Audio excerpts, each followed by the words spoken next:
Hello, everyone, and welcome to the Facebook live series.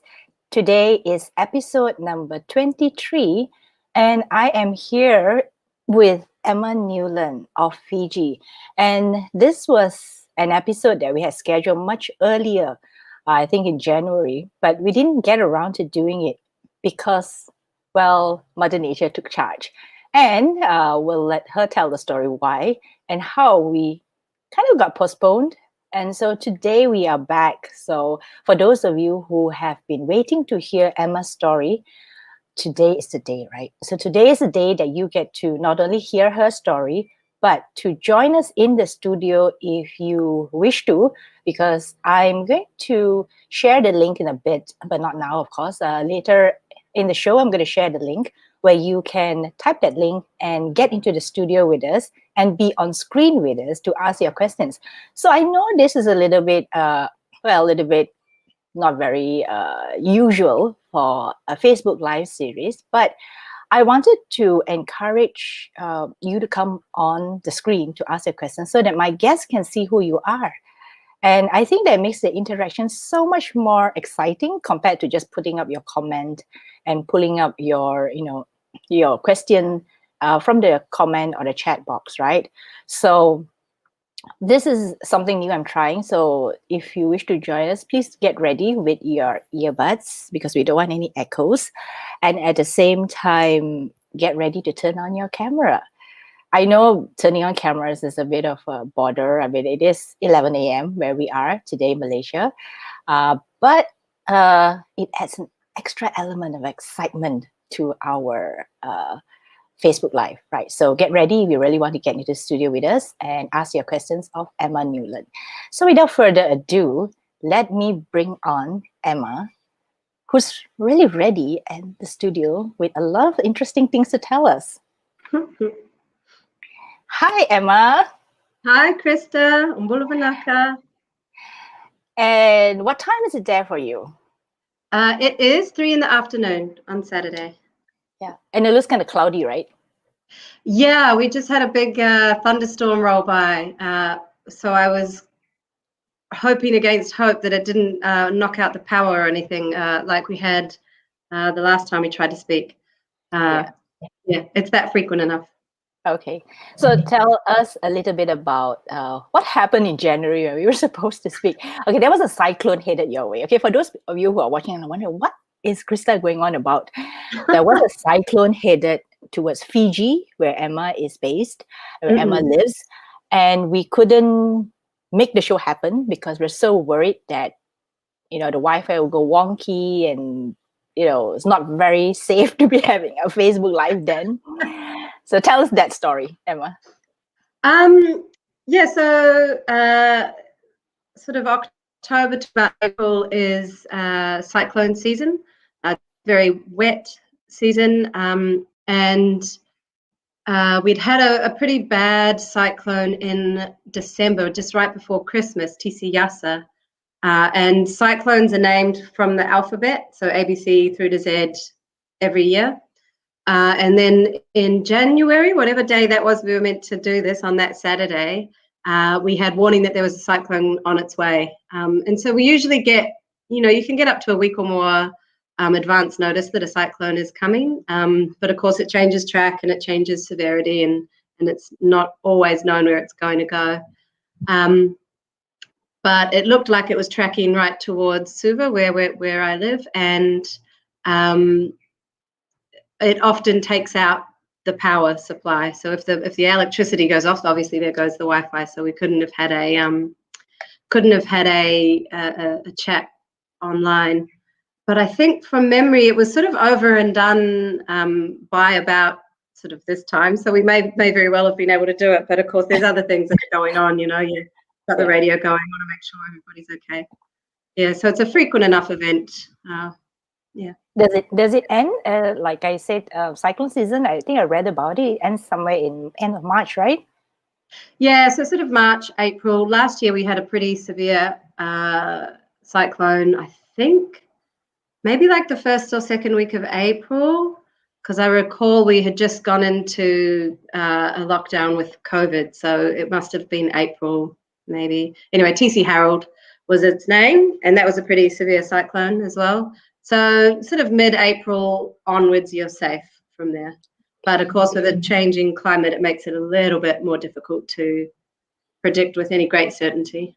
And of course, it's the weather, so it's going to do what it's going to do. So before we got live, we actually had you do a little walkthrough to show us the beach. Oh yeah, sure. Do you want me to show you? Yes. So this is Fiji. Wow, this is Suva. So Suva's the capital of Fiji, and you can probably hear the sirens in the background. Okay. So I know most people think Fiji and they think white sandy beaches and cocktails and what have you, and this does look a little bit like that. Yes. So apart from the glare. That's the sea.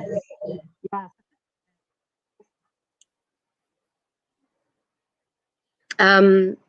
So yeah, that's our little pad. I could sit out here and make you all really jealous, but y'all have beautiful harbors and palm trees and the like. But that's a very pretty place you have. Oh yeah, it is. It's a really beautiful place that we're at. We live in a suburb called Lami, which is a little bit out of the main part of town. So this is kind of where we've got a little studio set up where all of our fabrics and whatnot happen, and where I do a lot of my yoga and Pilates and all the other bits and pieces that keep me occupied. Sounds like a perfect kind of island living. Yeah, it is. It really is. I can't complain. It's not city living at all. Okay, so I'm gonna just those of you are watching, I mean, whoever's here, just drop a comment in the chat. Hi, Munchie. And she says hello to Emma too. Hi, Munchie. Hi, Munchie. Hi. So, okay. So let's get into your story, right? Yeah. Let's get into your story because I didn't want to give much away. I know I told people that you're an environmental scientist, and now you still have your day job, right? Yes, I do. Yeah. I can't quite give it up. Yeah, because that's also something that you're really passionate about. It is, right? yeah. Well, that's what led to the business. So yeah. Yeah. Okay. Tell us how did Emma get into this whole environmental scientist job, and from there, how did it end up into a business called Lalai Sprout? Okay, I will. This is a viewer warning that it is a bit of a garden path story, a bit of a circuitous route. But I played music a lot as a youngster and had dreams of becoming a professional musician. And when I was about 23, I had to realize that dream wasn't going to come true for me, that I didn't want it quite as much as other people did. And that by pursuing classical music, I play the classical viola, and by pursuing that dream, I would have been always sort of forcing myself to do it and struggling a little bit. It wasn't 100% coming from the heart. And so the only other thing that I really super cared about, as much as I care about music, is the world and all of her people and the environment, and making sure that we treat it with the respect that it deserves so that it can continue to have life on Earth, that whole thing. And so I went to university as a late bloomer and studied environmental science, majored in chemistry, ended up doing water resource management, and I did all my study in Australia. My mother is Fijian, and I always had planned to move back here when I graduated.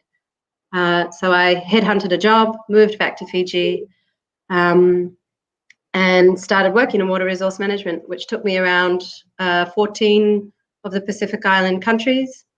And I worked a lot in sanitation as well. So obviously our water resources are intimately linked with our sanitation service and how we dispose of our wastewaters. And so I worked a lot in that sort of space, working across a whole bunch of different sectors of society, from communities to private sector, government agencies, ministries, government ministries.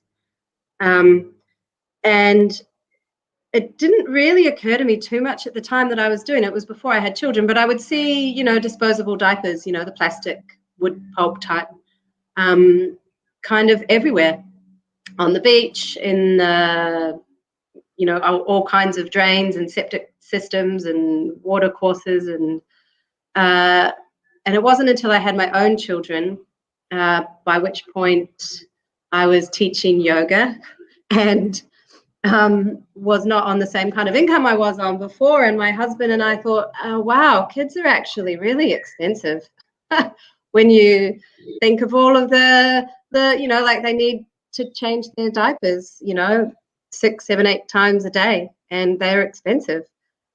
And I asked my mother, what on earth does one do to afford children? And she said, well, of course you use cloth nappies.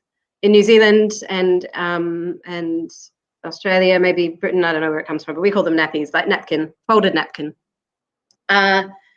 But I looked into it and I found these sort of what are now called modern cloth nappies, and found a whole bunch of these super cool designs. They're really easy to put on, great when you're a new mum who's tired and sleep deprived and potentially a little bit crazy.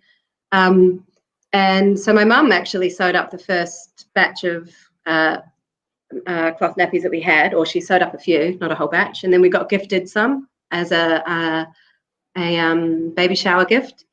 And it wasn't until we had our second child that then I started having these chats with women all around the region, around the Pacific. Suddenly I had a kind of new dimension to my day job when I was out talking about sanitation and water supply and who gets to use what and when. And I would sit with women in the different groups that I was with and just kind of ask, so what do you do for diapers and how much does it cost, and is that a financial burden on your paycheck every week? And you live on a small island, we don't have very good landfill, we don't have very good rubbish pickup service a lot of the time.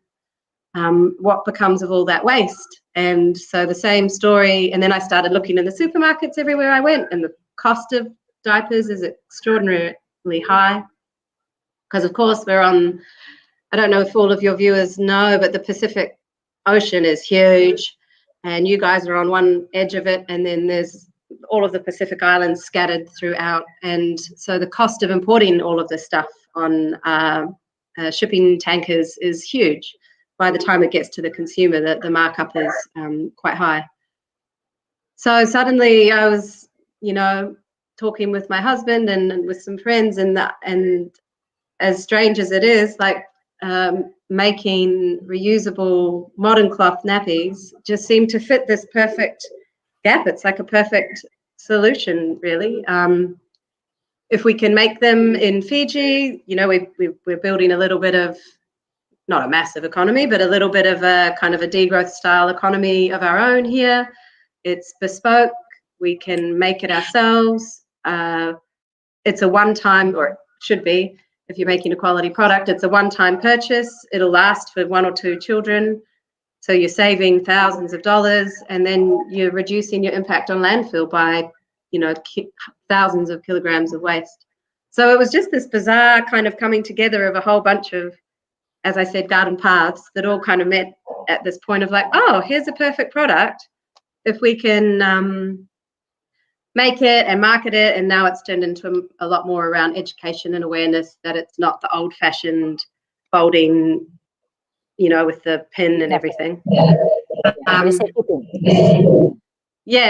It's just this amazing product in the middle of all these sort of competing issues that particularly as young families face. Typically you're not earning a whole lot of cash when you're having kids, so it's just one less stress on the financial burden of a family. And then in light of COVID, particularly in the Pacific, we've lost the illness itself hasn't really affected the country. We haven't had a lot of cases, but economically we've been quite devastated because we rely on tourism, as do a lot of the Pacific Islands. And so people's household incomes have become even tighter. And as people lost jobs due to there being no tourists to serve and look after, other families have taken up looking after members of their, extended family. And so it's become even more of a need. Yeah, a need and a really sensible product, you know, to fill this sort of gap in the middle. Okay. Can I ask, Emma, before you came up with Lalai and Sprout, were there any other eco-friendly nappies in the market in Fiji or even around the neighboring countries, if you can call it that? Not in the Pacific. There was nobody making reusable cloth nappies. We also make sanitary pads or menstrual hygiene pads. So there wasn't at the time anybody making these. And to the best of my knowledge, there's still nobody making the nappies, not on the scale that we do. There are a couple of other startup mumpreneurs that are making the sanitary pads, which is great. But in general, the global modern cloth nappy market is quite surprisingly big. And I think because you can have, I'll say first, there's only so many ways you can design a nappy. There's only so many ways it's going to work. So there's only so many little quirks and tricks you can make your design, you know, your business's design. So more or less, they're pretty much, you know, there's 3 or 4 kind of standard styles. But then it's the artwork that you can have on the fabric, you know, the outer layer fabric. And so that's what kind of sets a lot of the bigger companies apart is the fabrics that they're using. But it's a surprisingly large market, or I might just be super biased because I'm always looking at all the Instagram pages of other cloth nappy companies. So it looks like the world's full of it. Yeah, because everyone's having babies, right? Everyone's having babies, and well, you still need the nappies. Well, and that's it. Everyone's going to keep having babies, and all the babies are still going to, I hope I'm allowed to say it, like poop and wee, you know, so you're always going to need. Well, those are biological stuff that they have to do. So yeah, well, exactly. Everybody does that. Okay. So I want you to show us some of the, your product. What are your products like? So we've got, I don't know how well yellow is going to show up. Oh, okay. So maybe not yellow. So this is essentially the cloth nappy. Okay. And so you see it's got like a really cute design on it. Yeah, I can see that. It's very tropical. Yeah. So these ones are cactus ones. I've got a whole bunch of designs, and we've recently had 2 illustrators do some designs for us. So they're really Fijian kind of designs, which will be super cool. And I'm really excited for them to come out.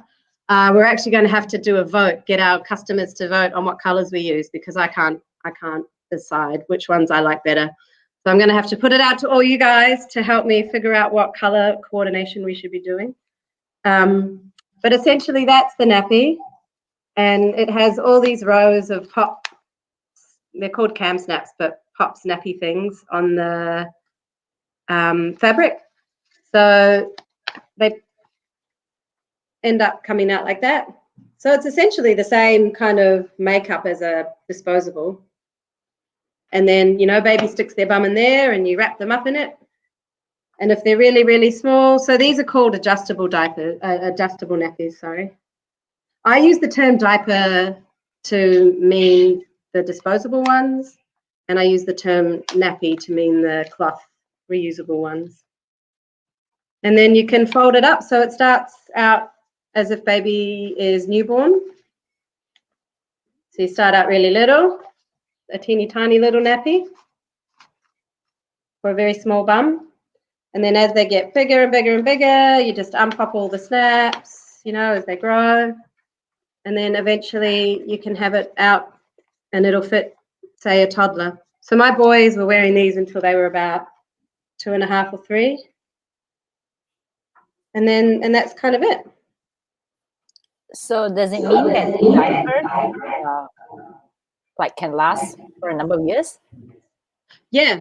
So the idea is that you buy a stash. We had a stash of about 20, I think, by the end of the cloth nappies. And because they're adjustable, you just, you know, as the babies get chubbier and taller, you just sort of pop it out. And then because you wash them, so they use maybe 6. So if you use 6 today, you put them in the bucket and then you wash those tonight. And then you've got another 6 on hand that you use tomorrow while these 6 are drying. And then, so you just sort of. So you kind of. Yeah, so you're just rotating. And I think, for ages we only had about 12 or maybe 15, and then we bought, or were given, I can't remember, an extra stash. So we ended up with about 20. And then it's great because you've kind of got 2 days worth of clean nappies at any point in time. So you're not like quite having to wash every single night. You can sort of stagger it out to every other day. Okay. I can hear a bit of an echo, or is it me? I can hear like there's when I speak. Is there echo? I'm not too sure. I'm not hearing an echo. I'm not hearing echo. Oh my God, I'm hearing some strange sounds. Okay, so I wanted to ask you, so what are some of the things that we need to, some of the myths or some of the misconceptions about using this diapers, this diapers, or some of the myths that you've heard, some of the things people tell you that, oh, I'm not, comfortable using this, versus like, well, just put them on a pair of disposable diapers, right? Yeah. Life's great. The first one is that there's a few, but the top one is always, but they're so hard to use. It's like time consuming. The whole point of disposable diapers was because it was convenient. And disposable diapers were invented in the 1940s-ish by men who, in the goodwill of their heart, were trying to make life a bit easier for their ladies, where they could have just like helped out at home instead. But anyway, that's a different podcast. So they're really not that difficult once you get into the routine of it. Yes, it's not as easy as just wrapping up a whole pile of poo and throwing that in the rubbish bin, but also trying to rehabilitate landfills or oceans that are destroyed by plastic waste is going to be really, really hard, way harder than just looking after your poo in the first place. So I think for my husband and I, he was totally on board with the cloth nappies, and we didn't use it for the first couple of months when babies are really little, because they poo and wee a whole lot and they have this really sticky, yucky poo when they're little, when they're brand new. So we did use disposables then, and that's up to, you're going to make the choices that you make.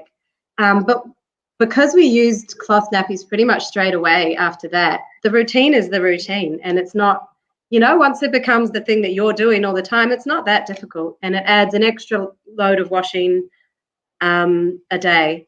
But it's, it's a small load. It's not a full load. You don't actually have to fold or iron any clothes. So that's kind of the number one myth. And to that, I always say you need at least kind of 6 nappies to really get a feel for how easy it's going to be. If you've only got 1 or 2, there's no rhythm to it, because you use 1, you use 2, and then you have to wash those and wait. You don't have any left. You have to use the disposable diapers.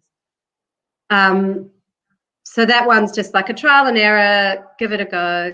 Then the other big myth is around hygiene, and that's a legit concern, of course. A lot of the reasoning around disposable diapers was because it neatly and hygienically wraps up the poop.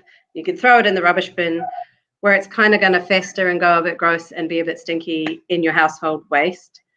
That waste goes to a landfill, and that landfill isn't designed to manage human waste.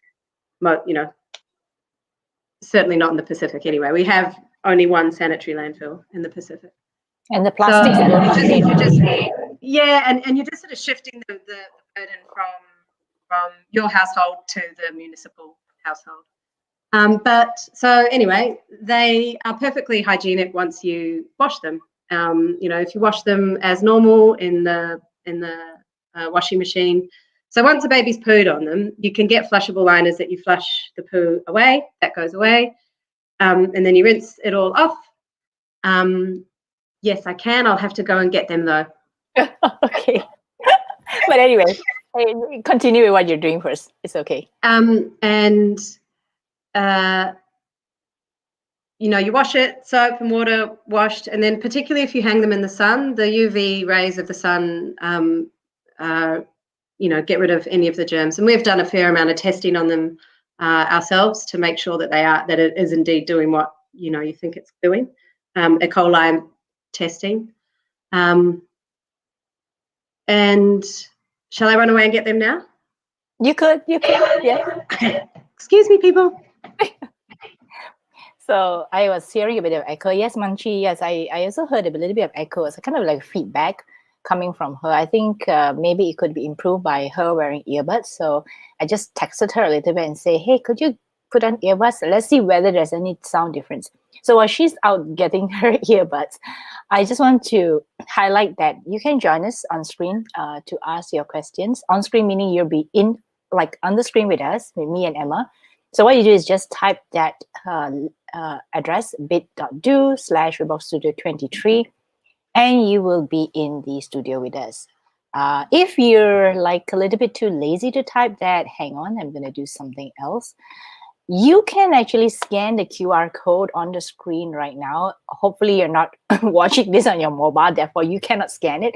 So if you're watching it on your computer or your laptop, and then you can grab your phone and you can scan the QR code and you can come in and ask Emma your questions. At least be in the, in front of the screen with us.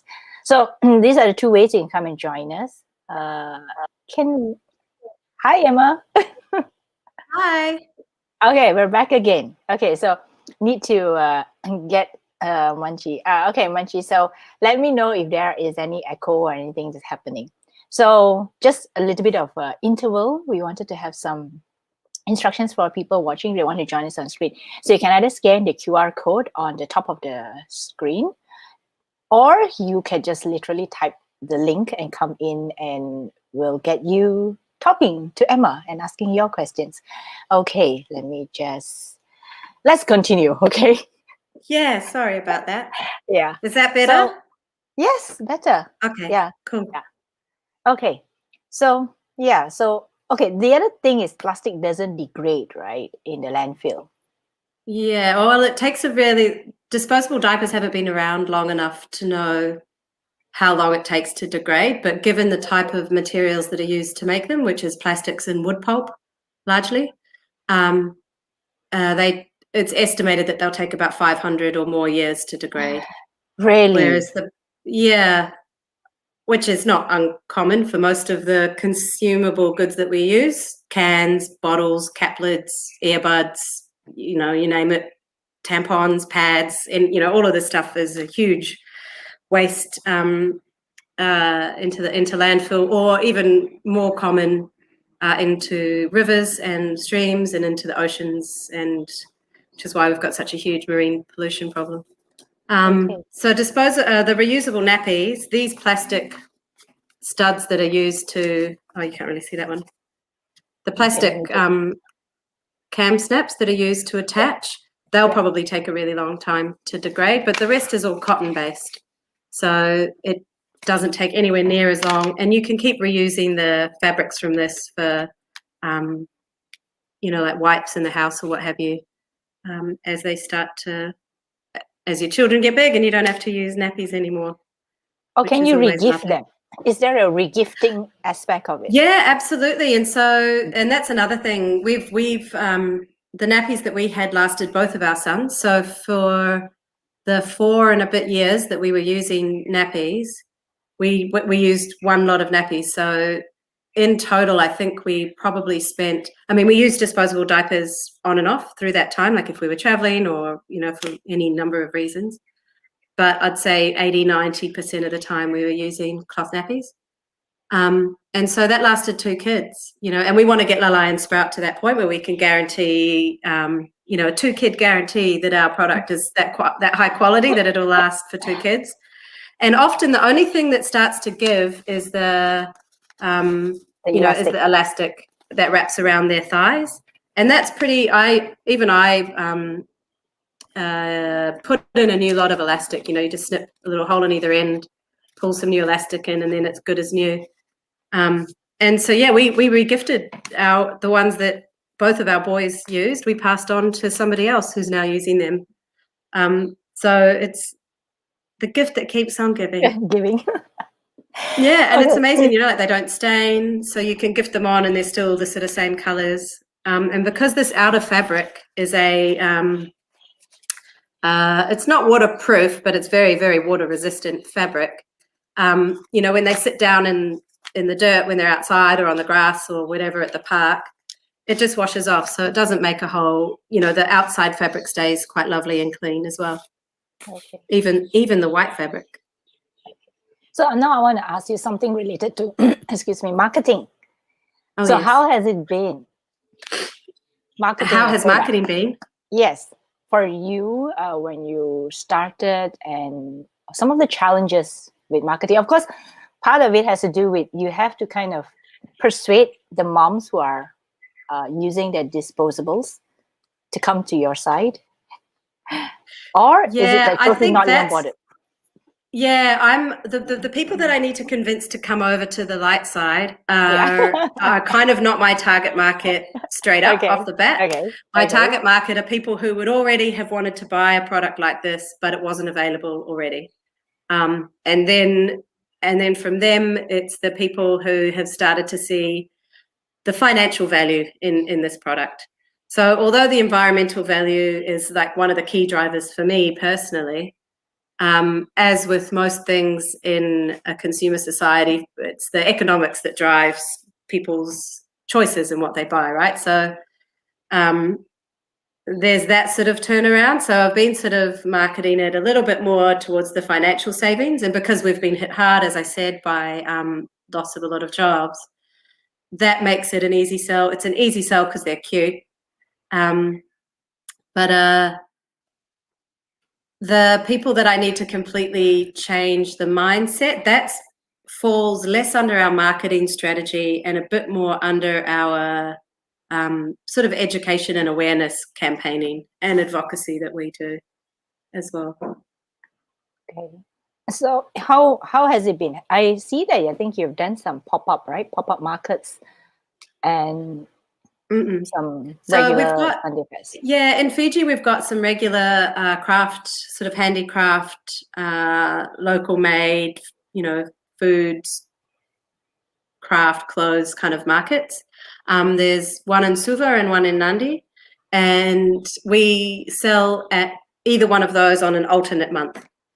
So we've got a presence there. We've got our presence on Facebook and Insta, so we do mostly sales through that, really. And then I run around like a crazy chook delivering stuff or getting it to the post office. So if anyone's listening and you're a graduate and you want to come and help out for love and tea, please get in touch. Do they have to be physically there?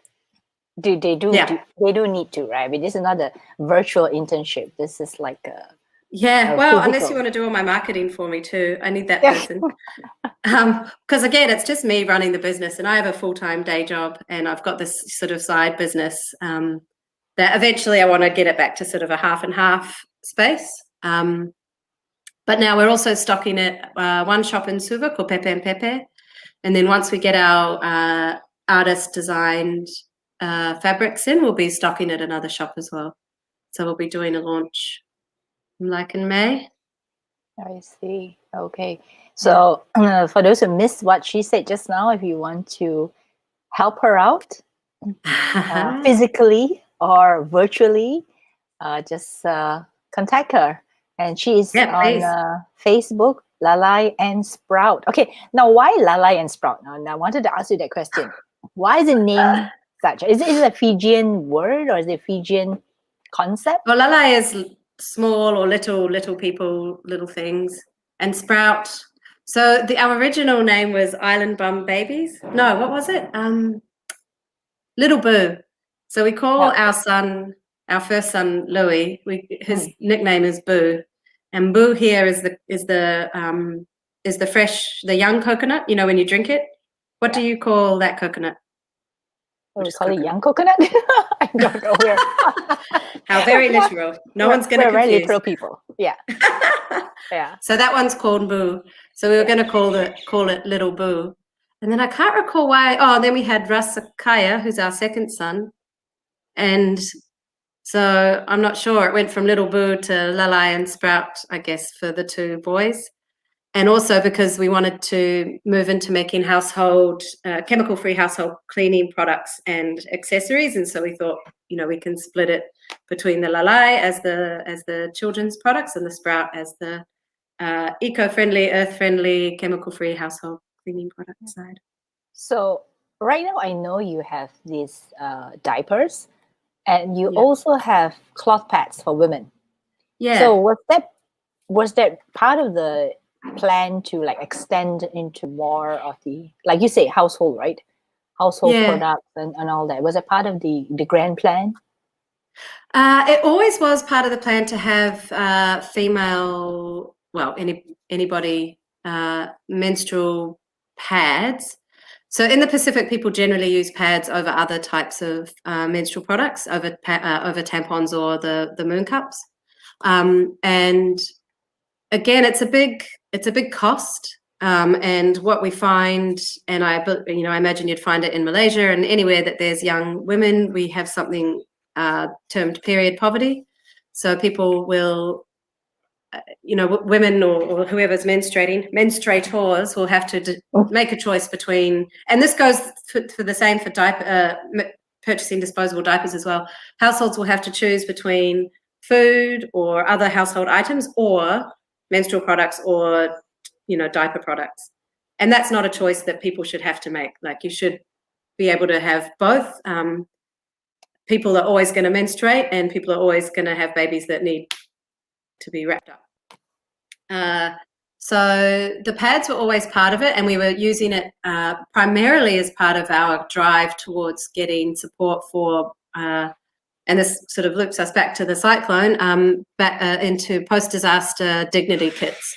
So after disasters like cyclones, a lot of the emergency management agencies and NGOs will go out into the affected communities who've had their houses blown away and lost all of their, everything. And they'll go in with big tents, and they go in with food parcels and shelter parcels and dignity kits, which typically include things like toothpaste, toothbrush, soap, face wash. And for women, it includes disposable menstrual products and like 6 disposable diapers, which you're going to use up in a day or two. So we were hoping, that's another part of our business is, so we're a for-profit social enterprise. The profit side is just the selling of the products that we have that I've shown you, just straight up retail in any way we can. And then the other part of what we do is a little bit more behind the scenes, working with various partners to raise funds to get the reusable cloth nappies and pads into these dignity kits that are going out post-disaster, and ideally into places like maternity clinics at the hospitals.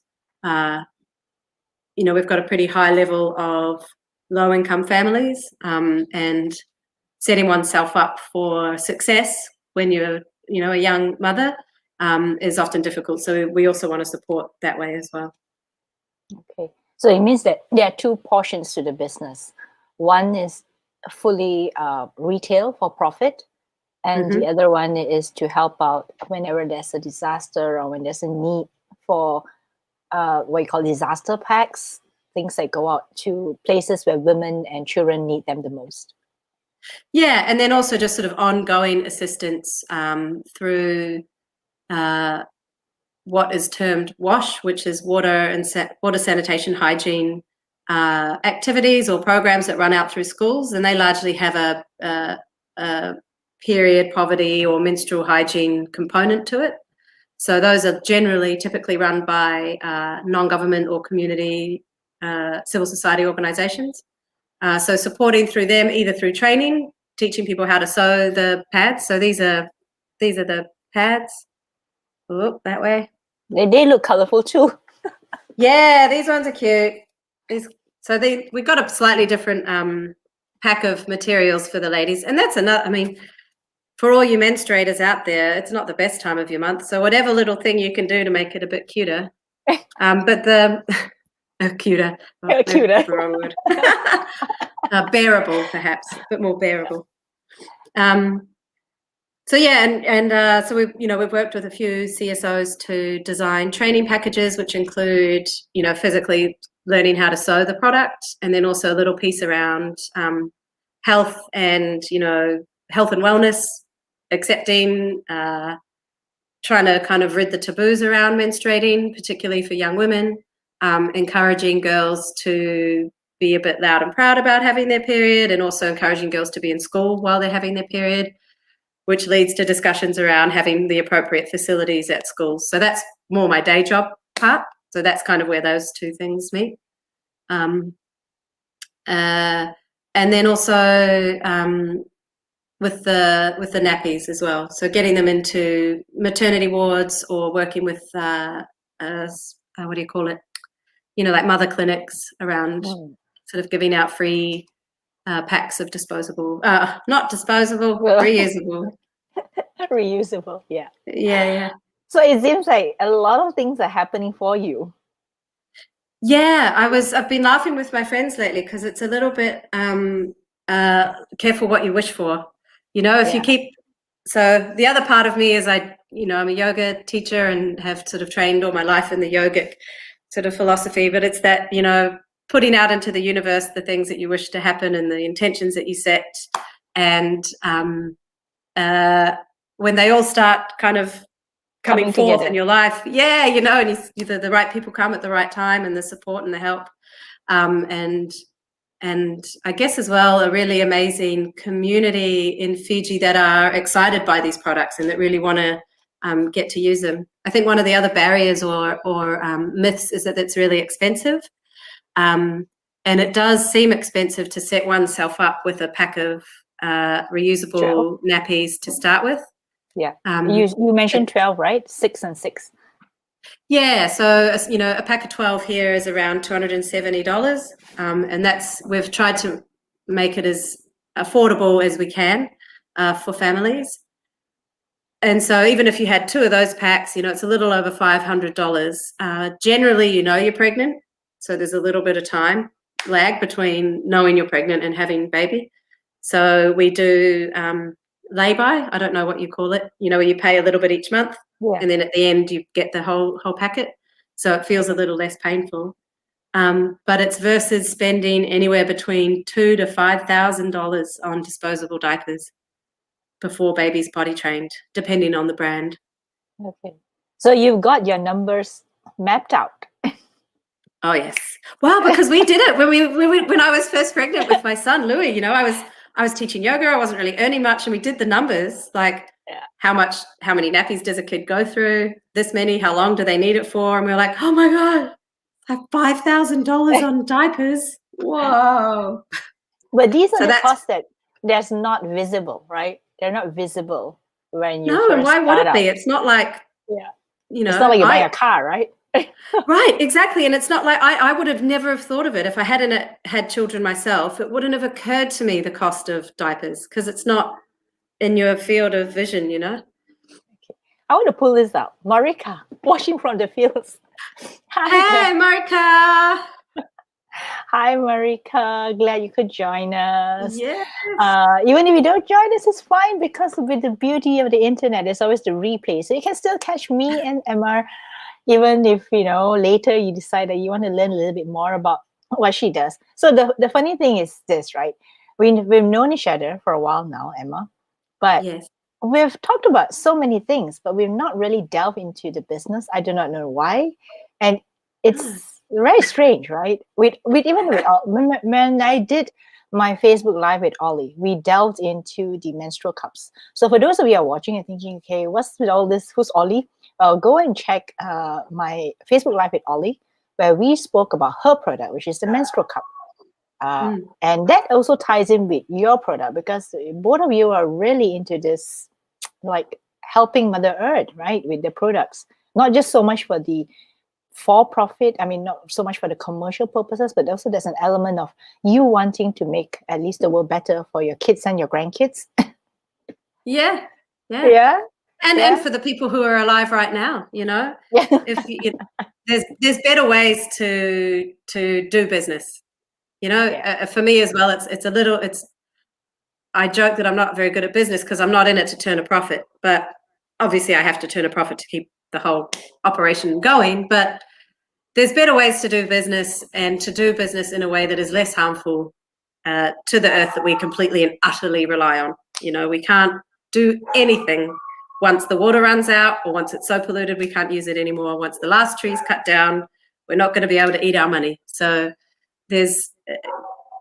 and we are a consumer capitalist society, so we kind of have to move within that space a little bit. And I think by providing products that are ticking all the 21st century boxes, they're cute, they're easy, they're affordable, they're long-lasting, although long-lasting is more of a 19th century thing with products. Just very marginally trying to shift what it means to be in business as well. Yeah. So now I want to ask you this question. So what was your biggest fear when you were starting out on your own? Because you're a scientist, right? You're a scientist. Yeah. And you're I guess my biggest fear, and I think this is probably a really common fear, is just the fear of utter failure. And maybe not so much the failure itself, but the failure and then letting people down who had sort of backed you in the beginning. Okay. Does that make sense? Yeah. And then the only way to get over that fear and the only way to do anything is to just do it. Just start. It doesn't matter if your photos are blurry. It doesn't matter if you don't have the font right or the color scheme or the logo, or it doesn't matter if, all of the pieces don't fit together yet. And I've only really learned this in the last couple of months is just start, whatever it is, just start. Because if it's the thing that you love and it's you're bringing your whole self to the table, it'll keep going. Or it won't, and that'll be fine. And then you know that it didn't work, so you can get on to the next thing and put that fear away, But also recognizing that it doesn't have to be 100% amazing overnight, and it won't be. And that all the little baby steps that you do along the way set you up for the future successes that you can't even imagine when you're starting out, because we're just not bold enough to dream quite that big. Yeah. Okay. And so just do it. Just take that first step and do something about it, right? Yeah. Even though you could be like fearful and you're like uncomfortable. Actually, a lot of times it's uncomfortable because you're getting out of your own skin, your own thoughts. And of course, your biggest critic will probably be yourself, right? It's like, always. Your doubts. Yeah. And it's especially when it's something that you've got so much heart and soul in, it is a little bit of that fear of putting yourself on display. And I'm quite a private person, and I don't, I'm an Aquarian, I'm a bit aloof, I don't always have my emotions out to display. So when you start to sort of delve into the why you're doing something or the background to the things, I've had to learn to be able to speak this comfortably about the sort of lead up story and everything to the business. And but it's kind of taking that leap of faith and then just keep running, keep going, and and give yourself a big thumbs up every time there's a little win, every sale or every like or every share or whatever, whatever your business is in, every successful website, every successful podcast, you're like, yes. Yeah. All the little things.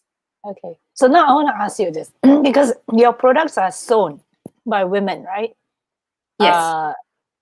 How do you get the women to do the sewing, and what was some of the quality control checking that you had to do, and what were some of those like early, hiccups? I would say hiccups. We tried for about a year and went through, I think, something like 7 or 8 tailors to get there. So there was a lot of hiccups, and was like that whole period of time was when I was like, oh my God, I'm just going to stop doing it. This is ridiculous. I just want to make nappies because I don't sew. So I've just got the vision, but I need someone to come and sew. And I've also, if I was doing all the sewing, I would have no time to eat. So, but I've got a couple of women on board now who are absolute superstars, amazing master sewers, but they don't want to be recognized or acknowledged by name. So they're my in the dark secret. What's that old fairy tale? The little mice would come out and sew the boots overnight or something. That's kind of my beautiful lady at the moment. But yeah, there was a lot of that, and a lot of times where I was like, oh, I'm just going to give up and not do it. We've got a small factory here in Suva that does some of the cam snap nappies because they've got the machine. But that's our next step. So all future investors out there, our next step is to set up our own small little studio and purchase that machine that we can make it all ourselves. But again, it's just those little steps, setting yourself up. Yeah. We I also have we have a Yes. question, by the way. It's a long one, so I have to kind of like pull it up for you, yeah? Okay, so this is someone that I know. Her name is Shamini, but she goes, her company name is Plumera Florals. So she says, hi, Krista and Emma, nice to hear you both. We are also SE social enterprise that's trying to change people's choice of gifting to an eco-friendly one. The price point is something that turns our customers back to lower price plastic products. How do you think we can go about that? Great question, Shamini. Yeah, that is a really great question. And there's a lot that's tied up in that, I think. A lot of it is about, so part of that will be about education and awareness and marketing on why your product is better than the plastic product.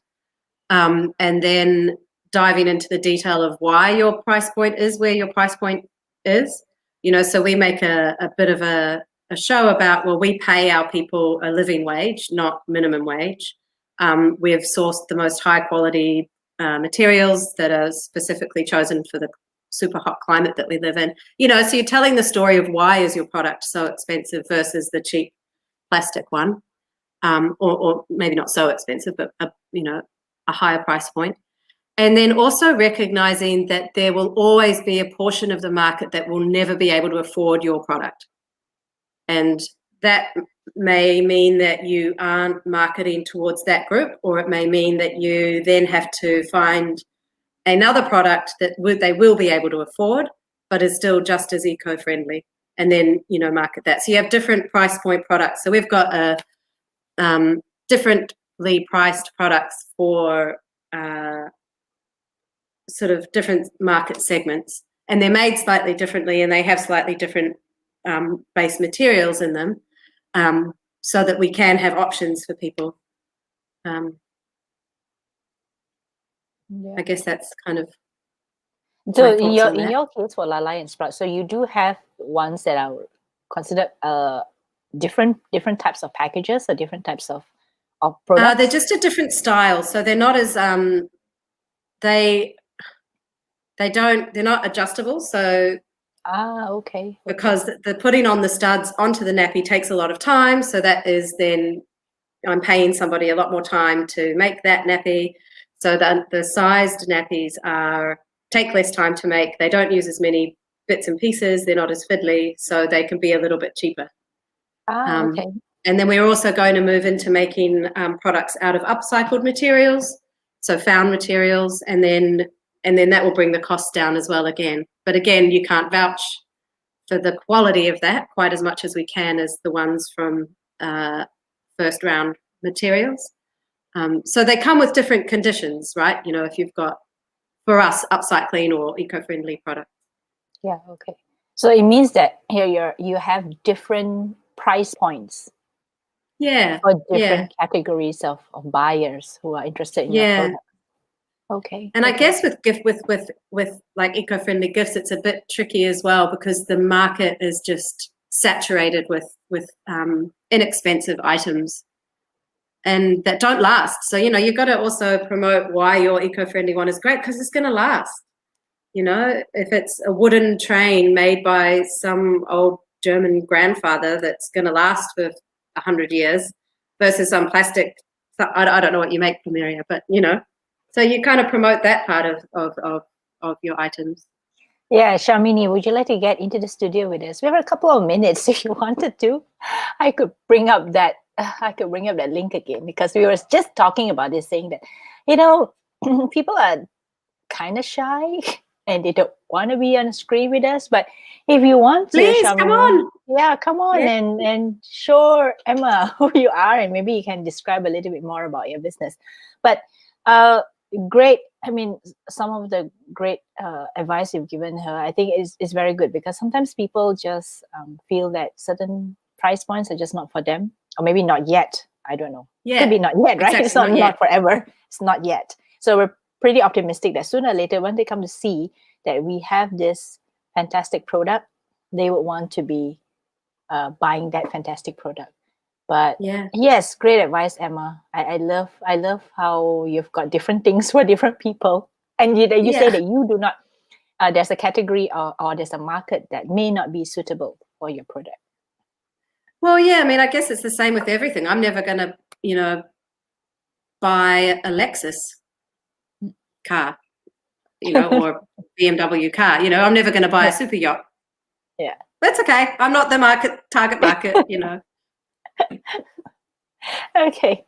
So while we wait and see whether Shamini is willing to come online with us, so what are some of the takeaways that you want people who are listening and watching us right now? Because I know some people actually do listen. They put on the show and they'll be pottering about doing stuff. It is a Saturday morning here. That's true. So they could be listening, they could be watching. So what are some of your key takeaways for people if they intend to start an eco-friendly business like yours? I guess if you want to start an eco-friendly business, or any business for that matter, is knowing, well, I guess for me it was so tied up in just everything that I am about, you know, caring for Mother Nature, and then also caring for women and mothers. And I'm making the Yanni sign as I'm saying all of that kind of unintentionally, but you know, doing it from the heart. If it's coming from your true self, if it's coming from your heart of hearts, whether you can admit that at the time or not, then just jump in and do it. Know your market, know your product, research the goodness out of it, and really know what you're doing and getting into. And even if it's a bit scary, give it a go. Like, even, you know, we invested a fair whack of our own money into this. And that's all you're going to lose is a bit of money and a bit of time. And if it doesn't work, try the next one and the next one. Okay. We actually have Shamini in the studio, so I'm going to bring her on. That's how I was waving to her. Hi, Shamini. Hi. Hello, Hi. Shamini. Hi, Emma. Hi, Krista. Hello. Hi. My internet was unstable just now, so I couldn't join. So, hi. But we're glad you're here. You took the challenge. Yes. I love it. Congratulations. Okay, is there anything you want to ask Emma? So since you're on screen with Emma, you can ask all the questions you want. Right. Actually, I have one more question. So, creating awareness is something that we wanted to focus on, and we tried several times, but you know, there was like a resistance in the community, right? We wanted to sell something that is not available in the community. Is there some way that you guys are trying to break the mindset of those people? Like how we can do differently, you know, because our challenge, the bigger challenge is one that I mentioned before was the price point. Another one is introducing something that is new, that people doesn't know what is the value that we are bringing to them. So we do a lot of like the personal message. We do publicizing on the Facebook, you know, website. But I think it takes a little bit more than that. So like I just want to know like how you're all doing actually, so that's something that we can learn. It takes a lot of time. I mean, it's not an overnight kind of thing. And I think, I mean, we've been talking this talk since 2018. And as I said, my day job is in and around water and sanitation anyway. So I've been talking this talk for 10 or more years. But I think like things like workshops, so actually having the product and showing people what it does and how it works and why it's better than the other one, and having the figures as well for us has worked really well. So to be able to say disposable diapers will create 1,200 kilograms of waste, whereas reusable nappies will only create maybe 1 kilogram of waste by the time it's the end of its life. Or the numbers, you know, $5,000 versus $500, you know, kind of infographic type stuff. But I found that being present at markets and being able to describe and talk and have people can sort of sit and play with the product and, you know, look at it. And then having little group workshops with interested people. So, we've run a few mothers workshops where people have come to actually just sit down, and it's not like a Tupperware party or whatever, where you've got to come and buy the product, but you just sort of sit and have a chat about how great it is to be mums and the trials, and then, play with the product, get used to the product, talk about how to use it, the pros and cons, because, I'm pretty straight up about the downside of it as well. And just doing that on repeat, like kind of banging your head against a brick wall a little bit, it feels like at times, to be honest. But yeah, Right. I think with anything, it takes a lot of time, especially if it's a big leap, from the status quo. Shamini, do you have your product Yes. on hand? Do you have your product on hand right now? Yeah, I think I have it on my shelf. Okay, let's show Emma, because Emma has no idea what you do. Except Yeah. eco-friendly product. Yeah. Right. So one of the product that we made was actually a upcycled a jar like this. Can you see? Yeah. Yes. Yeah. Right. So this is an upcycled flower material that we also have like shredded paper inside and broken glasses. So this is we call it as a pen your dream jar. So you can gift it. So we can ship it all over. We have nationwide shipment and all. So this is like one of our product that we do. So we do upcycle materials, and we also try to not use plastic material. So we use burlaps for our flower wrappings actually. So cool. Yeah. That's super cool. And it's telling that story, like, building the story into part of the marketing, which I didn't really realize is quite a powerful tool, right? Krista knows this better than I do, but building that story into it and like, what is the gifting, writing your dream, or that sort of setting intentions and all that kind of thing, what that's bringing to people's life as well. Right. So because That's cool. people here don't have an option, so we're trying to give an option for people to choose. Even though we have other products, so we also give them a choice that you can choose to be eco-friendly. So we have a choice for you to make, actually. Yeah, that's fabulous.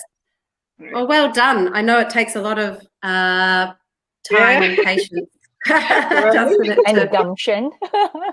Takes a lot of gumption, to do things like that. Yeah.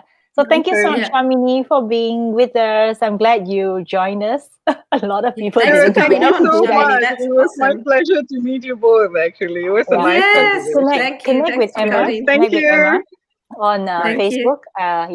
Okay, so I'll remove Shamini for our. We're actually 2 minutes. We're 2 minutes actually over our time. So thank you, Shamini. Thank you. So we're actually 3 minutes over our time. So before we end, so let me just pull this up. Am I right? Find Lalai and Sprout. You are right. Facebook. Yes. Okay. So just some last minute things. If you really want to connect with Emma, just find her on Facebook. Where else can they find you besides Facebook? Facebook and Instagram, Lalai and Sprout. Drop me a message. It's always me replying. So ask me. You're so cute. Ask away. Until I get my buddy, one of you. So, okay. So for those who just joined us or who didn't hear her in between, what do you call it? My plea for help. Calling for help. So if you want to help Lalai and Sprout, either physically or virtually, just drop Emma a line and let's see what happens. Because I think these days with technology, a lot of things can be possible. I mean, look at both of us. I'm in Malaysia, you're in Fiji, we're having this conversation. Yes. That is fantastic, right? I mean, the I'd fact love that to we see you. Yeah, I know, right? I love to be there. I want to be there. I want to go to Fiji. So find her on Facebook. Go check out. I think she was on a TV show in Fiji not too long ago. Yeah, and she brought her baby, her toddler. Not toddler. Yeah, very he would toddler. have got a kindy, so he came on to national television with me. He must have known. Yeah, so all the best to you, Emma. Thank you so much for coming and having this conversation with me, because I think more and more we need to have businesses that are run with heart. Okay. So thank you. Thank you for having me, Krista. You are welcome. So one more thing before we go is that I I just want to say we do this every 2 weeks. And in 2 weeks' time, I'm going to bring on someone who's really interesting. Let me just pull it up a little bit. And oh, I can't see that. Okay, hang on. No, get rid of me. Yeah. For a bit. I'll get rid of you for a bit. Okay. Okay, let me see whether I can. I have to remove myself too.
And yes, thank you so much for watching today. I know we're a little bit over time. We're about 6 minutes over time.